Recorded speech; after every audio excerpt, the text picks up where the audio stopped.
Olá, arquiteto empreendedor. Estamos aqui para mais uma conversa de arquiteto com TIP Projetos. E hoje nós vamos conversar com Roberto Constantino, que é engenheiro, gerente de projetos, contador e administrador. E o nosso tema vai ser processos.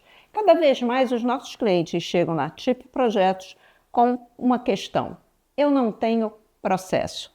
É possível, Roberto, não ter processo? Não, é literalmente impossível.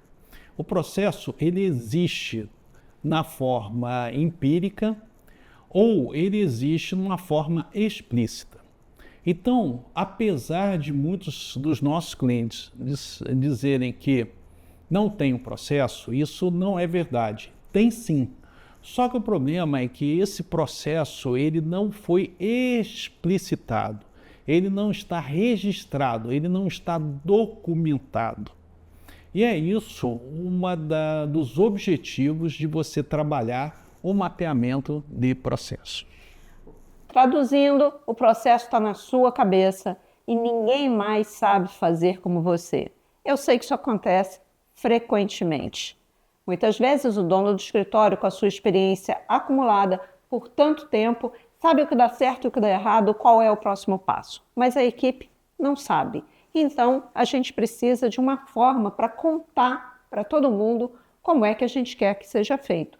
E, além disso, mostrar para o cliente como o nosso projeto é feito. Claro que não precisa ser em detalhes. Podemos fazer isso em diversos níveis de detalhamento e profundidade.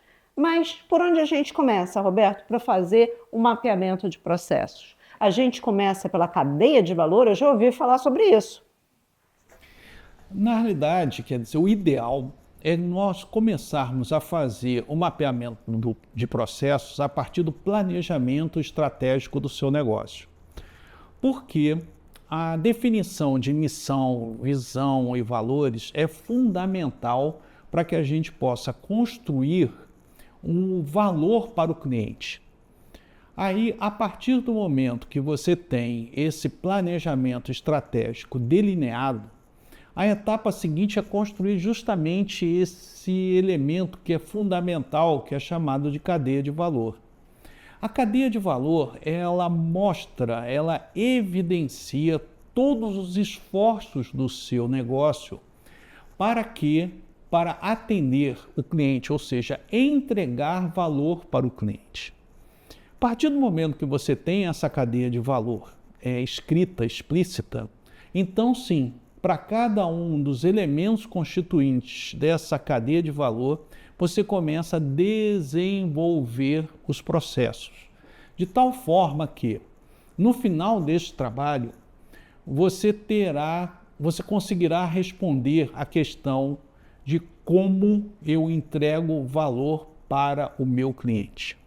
É isso. Ótimo. E quando a gente fala de entregar valor, a gente está falando de diversos processos. Isso vai incluir como esse cliente é atendido, como eu vendi para ele, se eu cumpri o prometido. A gente tem muita coisa envolvida numa empresa, por menor que seja. Por onde a gente começa?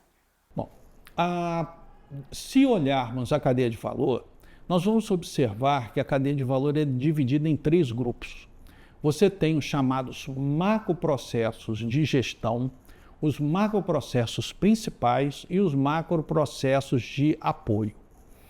A questão é que eu recomendo que seja tratado primeiro os macroprocessos primários ou principais, porque ali efetivamente é que você constrói o valor para o cliente e é ali, a partir desses macroprocessos que serão desdobrados em processos, subprocessos e por aí vai, é que você vai gerar a receita do seu negócio.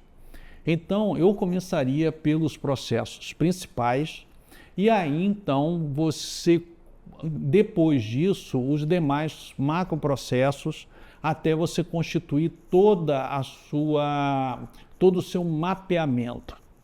Traduzindo, esses macroprocessos principais, a gente está falando de venda, que é o comercial, e da produção, quando eu penso no escritório de arquitetura. É isso? Sim, sem dúvida. Esses dois são os 2 macroprocessos mais comuns em termos das organizações.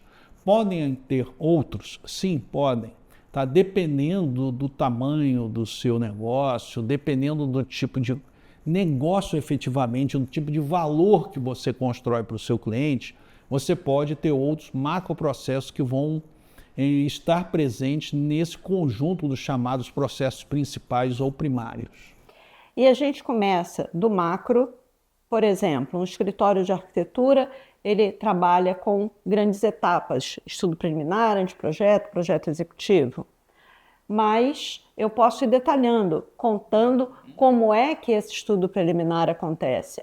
Eu preciso fazer um briefing, depois eu preciso fazer um levantamento físico, vou ter um momento criativo, vou produzir uma apresentação, vou apresentar para o cliente, vou aprovar isso com o cliente e essa aprovação tem um documento. É isso quando eu estou falando em detalhar mais? Sim, porque se observarmos a estrutura, né, uma hierarquia da questão dos processos, você tem no topo dessa hierarquia os macroprocessos. Os macroprocessos, eles são compostos de processos. Esses processos, eles estão compostos de subprocessos. Esses subprocessos são compostos de atividades. Essas atividades, elas podem ser desdobradas em tarefas até o nível de itens de trabalho. Então, dependendo da necessidade do negócio, esse desdobramento ele pode ocorrer até no nível que você, que é o dono do negócio, considera que já é suficiente para que fique explícito todo o esforço necessário para você gerar o valor que você quer a partir desses elementos.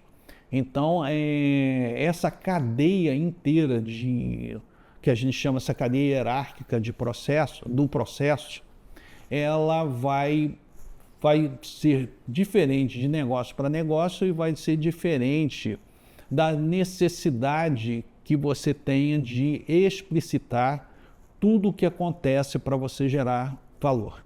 Em um mesmo segmento, empresas diferentes podem ter necessidades diferentes de detalhamento desses processos. Para algumas empresas, a gente pode chegar no nível de tarefa, e em outras, simplesmente, o nível de processo ou subprocesso é o suficiente. A gente só consegue identificar isso a partir de um diagnóstico da sua empresa. Se isso fez sentido para você e você ficou curioso para saber um pouco mais, veja o link na bio e faça contato com a gente. Estamos também no Instagram, arquiteto.emp, arquiteto empreendedor.